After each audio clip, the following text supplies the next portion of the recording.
Welcome to the Moms I Know with Sheila Walsh-Dunton and Maria Anderson-Farner. Two moms on a mission to reclaim childhood and take you from surviving to thriving on your parenting journey. Hi, this is Sheila. And this is Maria. And we want to welcome you to the Moms I Know. If it hasn't been in the hand and the body, it can't be in the brain. That's a quote by Bev Bos, who was one of my early mentors.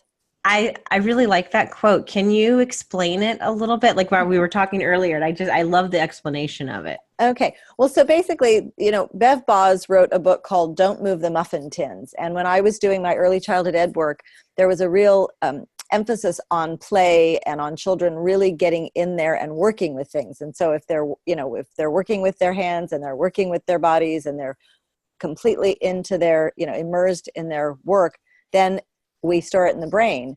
And we've been getting a lot of questions about, who were our mentors. And so, I was revisiting Bev Bos and this book, Don't Move the Muffin Tins, which was such an early influencer of mine.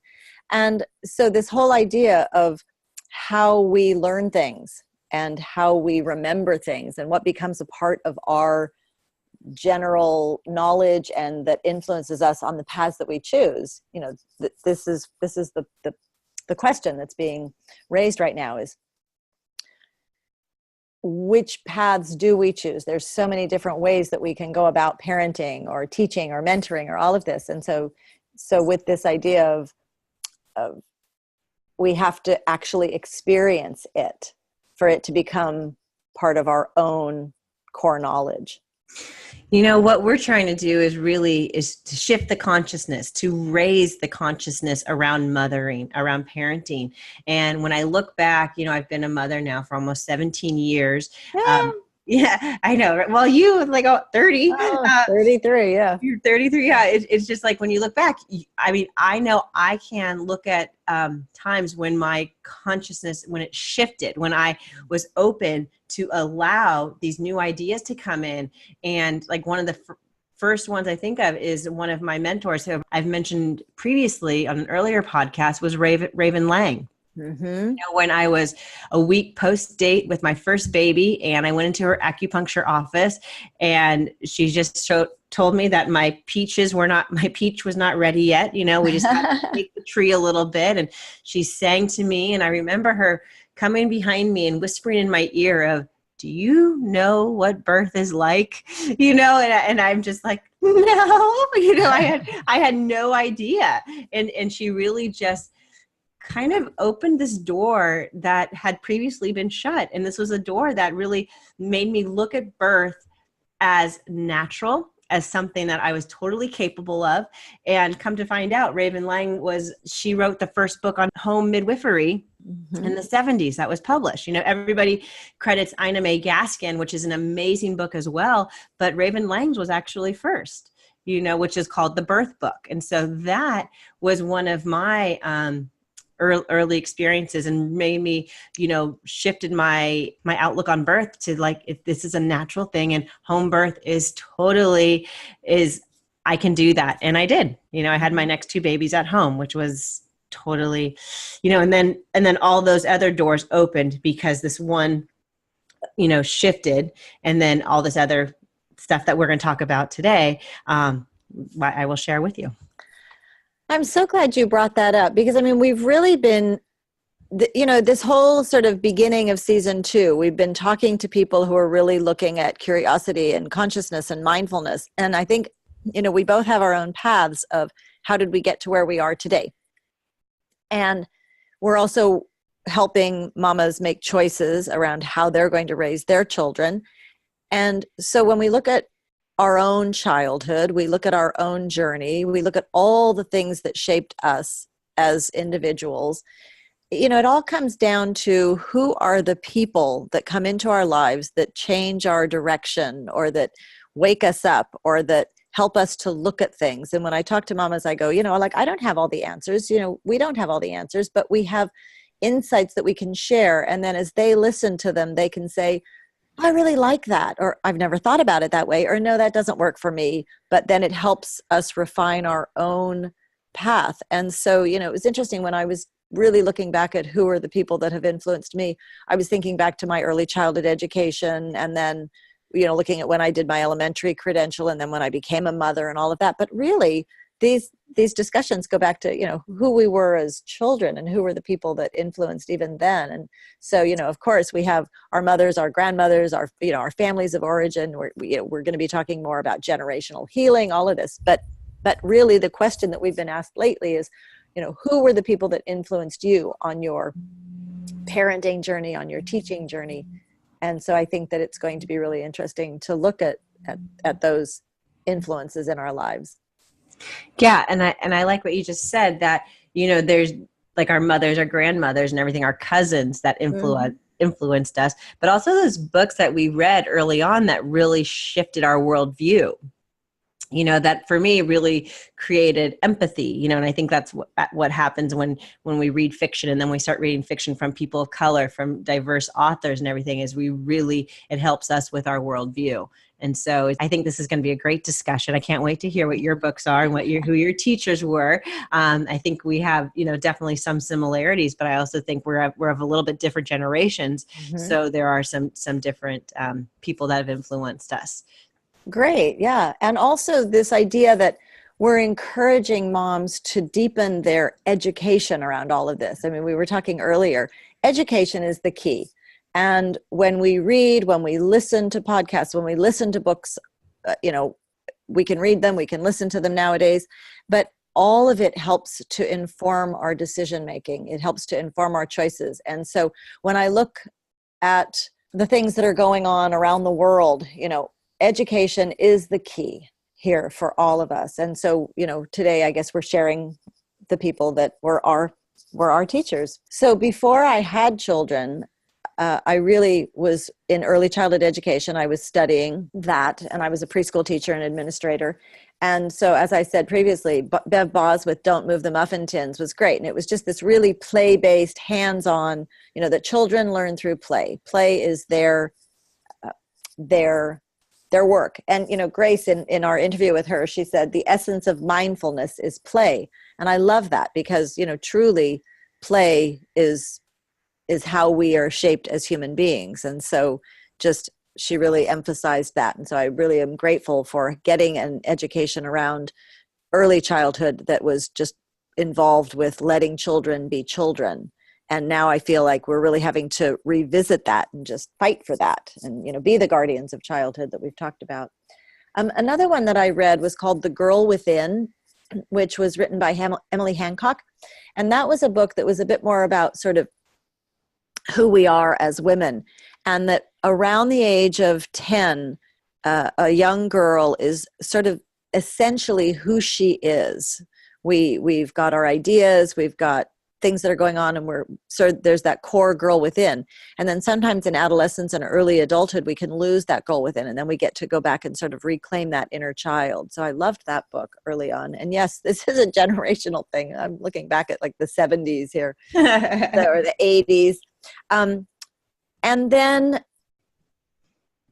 really looking at, reading has been key for me always. I was an avid reader when I was younger. And then when I was studying, I would read all kinds of different philosophies. And I think that at a certain point, somebody handed me Joseph Chilton Pearce's book, The Magical Child. And that was a real breakthrough in terms of honoring childhood. And so I was fortunate enough to see him speak up near Sacramento when my son was very young. And that really was just wonderful for me. And then another thing that was a big influence around that stage was this idea of positive discipline.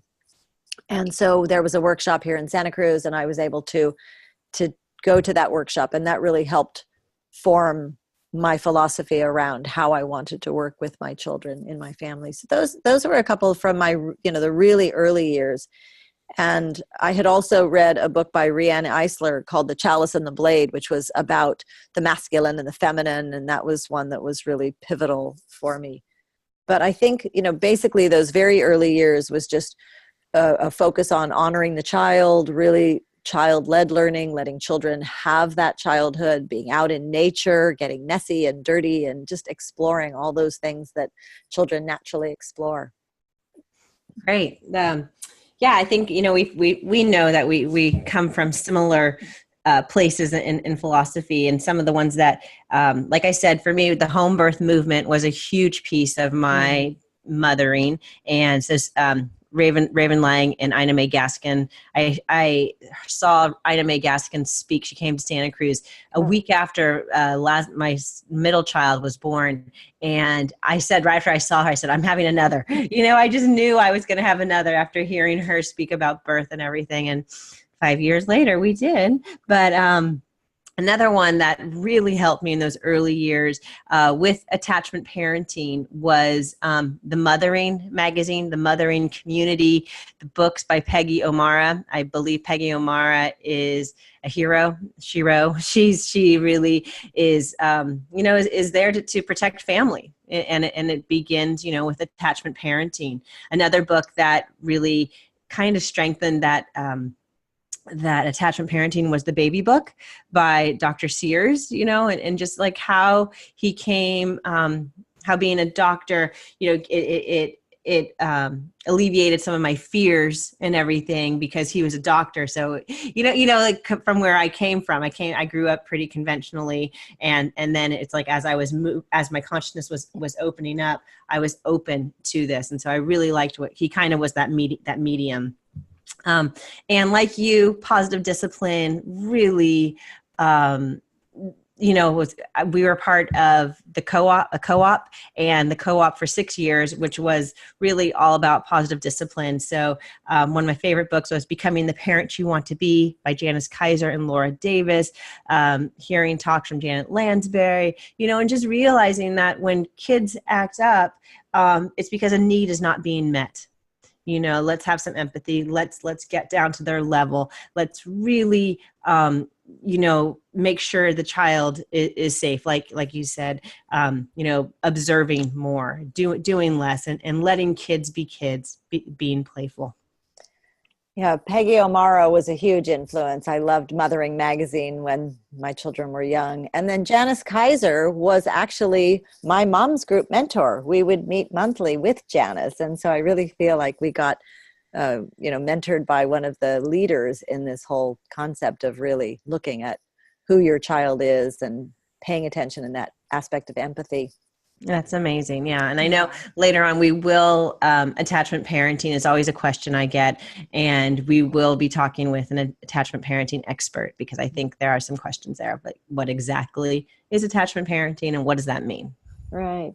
And, it is interesting, just the slight difference in when we were raising our kids. It was, my children were born at a time when there was just starting to be more of a home birth movement. And had I done it all over again, or, with what I learned, I feel as if my philosophy has really changed in the first maybe 10 years of my children's childhood. And then I've continued to learn and grow and add. And then, of course, working with so many families over these past few decades, of course, I keep changing and learning. And, SoCal Essentials is about lifelong learning. And so we're always adding to how we feel about these things. But there are these core beliefs. So that's great. It's fun to see where we've overlapped. And then what about those sort of the middle years? The middle years, I think for me, so I chose to be a stay-at-home mom, always with a side hustle, always trying to, I was a homeschool mom and everything, but a book that kind of just like allowed me to do that was Radical Homemakers by Shannon Hayes. And that was a book that really, the tagline is reclaiming domesticity from a consumer culture. It empowered me as a stay-at-home mom to really know that I do have a lot of choices. I spend the money of this family. How are my, dollars, how are they affecting our culture? So that's when it was like important for all organic. It was important, less plastic. It was important to, find good distributors and everything like that. So I'd say Radical Homemakers really gave me space, which I really liked. Whole Brain, Whole Child by Dan Siegel. I really like him. I've seen him speak before. Awakened Family, A Conscious Parent by Dr. Shefali Saberi. Again, she said, why are all these adults coming into my office and all they talk about is their childhood? We got to reclaim childhood. We got to look at childhood differently. And in doing so, we're really, like we've talked about, healing our inner children, our inner child. And I have to say, a book that came out last year, maybe a couple years ago, How to Raise an Adult by Julie Lythcott-Haims. That is another one that I just want to encourage people to get at any age, because that is really a fabulous book to get away from the overparenting trap, as she says, and gain away from parenting from a place of fear. And really, again, like we say, Maria, letting our kids be kids, and they're not always going to make smart choices, but let them make those choices, because they have to fail when they're young in order to have the resiliency to fail and succeed when they're adults. If we keep rescuing them, we're not doing them any favors. And that's a struggle in our culture. And, you don't want to see, I'm guilty of bringing my child their lunch when they forgot it. I know that's the thing. Like, you don't bring your child their lunch when they forget it. They need to learn that. And it's, sometimes they have learned that lesson. Other times I'm like, you know what? I just want to be nice. I want to do that too. So, we got to find that balance. Yeah. And then I think the last book at that kind of that middle age was the decision to choose homeschooling, and that was, the Dumbing Us Down. When I read Dumbing Us Down by John Taylor Gatto, started reading some Charlotte Mason, got familiar with Julie Bogart, who just came out with her a book called The Brave Learner just in the last month. That shifted my perspective of like, what is compulsory schooling? And we've talked about that with our homeschooling podcast, but really looking at what is it that I want my child to learn to be, and how can we shape that? Yeah, great. It is interesting to look at, different points along the way. And so I think The Magical Child was the book that really shifted for me this idea that, we could choose a different path. And that's when we started our homeschool journey. So I really appreciate Joseph Chilton Pierce for kind of waking me up in that moment. In those transition years between sort of the mainstream and a different path, and also with some things that our family was going through, I did end up reading a lot of sort of more mindfulness or philosophy types of books. And so The Four Agreements by Don Miguel Ruiz, that was huge in terms of who am I as an individual. There was a book called Kitchen Table Wisdom by Naomi Remen, who's a doctor, about life and death. We had lost a dear, a cousin to my children, their dearest friend. And so we were grappling with things, and her words just helped me through that period of my life. The Hurried Child by David Elkind was another one where we really saw this change in childhood, the speeding up, the more, focus on academics and asking much more of children, much more, much younger. And so that was a huge one for me. And, the teachings of like Thich Nhat Hanh, listening to Marianne Williamson, deepening my own yoga practice and looking within a little bit more, those kinds of things that as a young mother, I was floundering a little bit.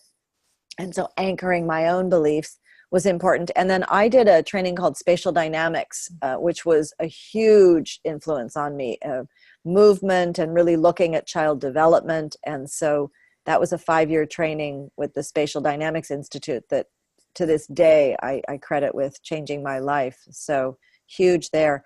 And then as we discovered more of the Waldorf philosophy and pedagogy, Rudolf Steiner, the teachings of Rudolf Steiner, brilliant man, very Eurocentric. So I know a lot of times people have issues with some of his actual writings, and sometimes they're hard to read because of the translations and because he's very philosophical. But what I found within the Waldorf school was this developmentally appropriate path for childhood in those elementary school years. So whether a child is going to a Waldorf school or whether you're homeschooling with sort of a Waldorf influence, the Waldorf pedagogy was very influential in my thinking. And so a book that I really recommend around that is called Teaching as a Lively Art by Marjorie Spock. She takes that pedagogy and really makes it readable and available for anyone. And then Rahima Baldwin wrote a book called You Are Your Child's First Teacher. To this day, that is still the book that I give to new parents. So whenever somebody, announces that they're going to be having a child, that's a book that I really love because she's addressing all aspects of becoming a family. So I love this, You Are Your Child's First Teacher. And then as the homeschool years unfolded and as Waldorf education, I think we just continued to deepen our learning and also working with lots of different children, lots of different styles, really trying to honor each individual child. I love Simplicity Parenting by Kim John Payne. I think that, one of our first season podcasts was on simplifying. And I think that especially in today's fast-paced world, that's so important. And I think that he really addresses it in beautiful ways. And he looks at different ways in which we can simplify our lives, and that's so important for children to have less, to have rhythm, to be outside. So I think a lot of the philosophy that I have on education comes from that book. And then finally, The Fourfold Path of Healing, which addresses all aspects of life. And that's Sally Fallon from the Nourishing Traditions background, Jamin McMillan, who is my spatial dynamics teacher, and then Thomas Cowan, who is an anthroposophical doctor. Wonderful book. And so, those are some of the really powerful mentors. And then there have been so many people along the way. So how about your, in the... Yeah. I love all those ones you've said, and they've really, so there's so many books, right? And so many teachers so it's really kind of fun just to hear some of the highlights. I'd say during, my last 17 years, for me, a big part of it was my healing, my healing journey. And in my early 30s, I had two babies, 18 months apart, and my body was super taxed. And I remember, just a lot of the questions, a lot of the fear I had over my own body. And I found Carolyn Myss, Anatomy of the Spirit. And that's a book that I give away a lot because I feel like it is mind, body, spirit. We really have got to listen to our bodies, know it's innate wisdom, and we are all intuitive. We just have to know how to tap into it. So that book really empowered me, helped me, inspired me to start my yoga practice, inspired me to be a better parent, So I definitely love that book. And another one was Omnivore's Dilemma by Michael Pollan. That really made me, was a shift. And that was before, my own healing crisis. So I thought, I was like, okay, I do pretty good nutrition. I was also familiar with Nourishing Traditions by Sally Fallon. And then, really getting into becoming a nutritionist, and within the last 10 years was Deep Nutrition by Dr. Kate Shanahan and her husband Luke Shanahan. So those books were really pivotal in my family's health, really creating, and kind of my mission with the Mom Map and Purple Beet Nutrition is really establishing healthy foundations for families. How do we do that? We do that with a real food diet, with knowledge of how bad are bad oils, how bad processed foods, bad flours, etc. So those books were pretty big. As we're going along now, and there's a lot of I don't know, we're getting so much information from social media, from everywhere, like who do we listen to? There's so many, I don't want to say wannabes.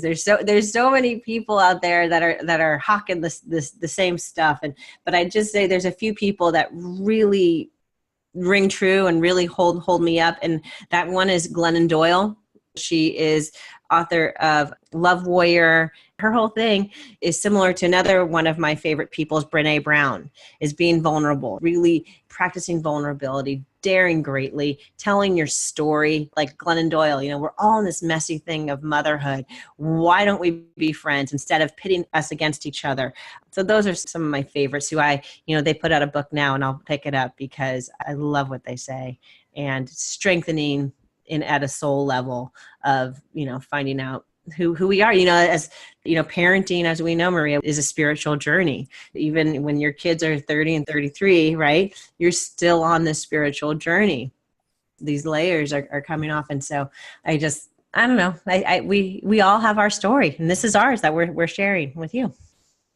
I'm reading Brene Brown right now, even. Yeah, I've daring read to some of lead. her books, Daring to Lead, yes. And so I love hearing the books that have been influential for you. And I'm also struck by how many of these books I think we've recommended to each other over the years that we've been friends and working together. And so I just have learned so much from you and so many of the people that we've, have been mentors to us in common. I think we're so fortunate to have been coming of age in a time when there was so much awareness about looking at a slightly different path. And so now I also, and you talked about this, there's so much noise out there and there's so many different perspectives. And, we also get locked into sort of our own cultural or worldview, whether it's about raising our children or about just world philosophies. It's so important to be open-minded and to look at all of these different perspectives and try out what works, what resonates, and be open to new possibilities. And I love when young people come to me and they say, oh, I've just discovered this wonderful author, and it's somebody that we read when we were younger, and they've withstood the test of time. And it's why we recommend those classic books. The Read Aloud Handbook was one that I didn't mention, but this whole idea, I always recommend the Waldorf reading list, but that Read Aloud Handbook, why do we read to our children? We want them to be filled with this beautiful language. We want to open them up to different ideas and to different stories. Well, it's funny I didn't share this with you earlier, is that so Maria and I decided, we're like, let's have a podcast about kind of our influences, the books that we have read that have really made an impact on us. And I wrote my list, and then on the bottom I wrote the classics. Because, and it's funny you just brought that up, because I do believe that rereading the classics, it's like, yeah, I read a few when I was younger, when I was a kid, but nowhere near the amount of classics I read to my own children. And that was the best gift, of just learning again with my children. I don't even know how to describe it, but, seeing my youngest just finished the box set of Little House on the Prairie. Oh. I know it's like, oh, rite of passage. And, we've done read alouds 3 times, but she wanted to read this on her own. And it's such like, it gives me such just makes me feel so good. I don't know what it is about the classics, Maria. What is it? I think that they're classic because they resonate with people throughout the generations. And so when you look at whether it's the Greek mythology or the hero tales or the different stories from different cultures, they're there for a reason. They fill us, they nourish us, they nurture us, they teach values, they teach so many of those core human characteristics. And so I think that when we read the classics to our children and with our children, they're nurtured, we're nurtured. And so I'm really grateful that I had that opportunity to read those again with my children too. And yet reading so many more than I read as a child, although I was a pretty voracious reader, but still. Yeah. And the language is so fabulous. Reading Anna Green Gables, right? And that language that she uses it. And it's, I think you hit on it. You said it's nurturing. And that's really what it is. It's nurturing for the soul. Right. Well, I heard somebody once say, that our children are absorbing everything. And so, what is it that we want them to absorb? And if we don't provide that, they're going to pick up other stuff. And, nowadays there's so much out there that I would rather, my children and grandchildren not be picking up. And so I think it is this idea of protecting childhood, of nurturing it. And so we get to choose. So we get to choose what to read to them. We get to choose what we read ourselves, what we fill our times with. And so, I'm always trying to be reading a good book that is filling my soul and that is helping me to expand my worldview, and then hopefully sharing that with the people that I'm around. So I love this topic. We love talking about books. We do. So this has been fun today, really thinking about who are our mentors. And so we're going to leave you with that for you to sort of think about who are the mentors in your life? Who are the people that have influenced you? And who is the person that you want to become so that you can be the best parent that you can possibly be for your lovely children. So I think we will leave you with that today, and we'll be joining you next time on The Moms I Know. Take care. See you later.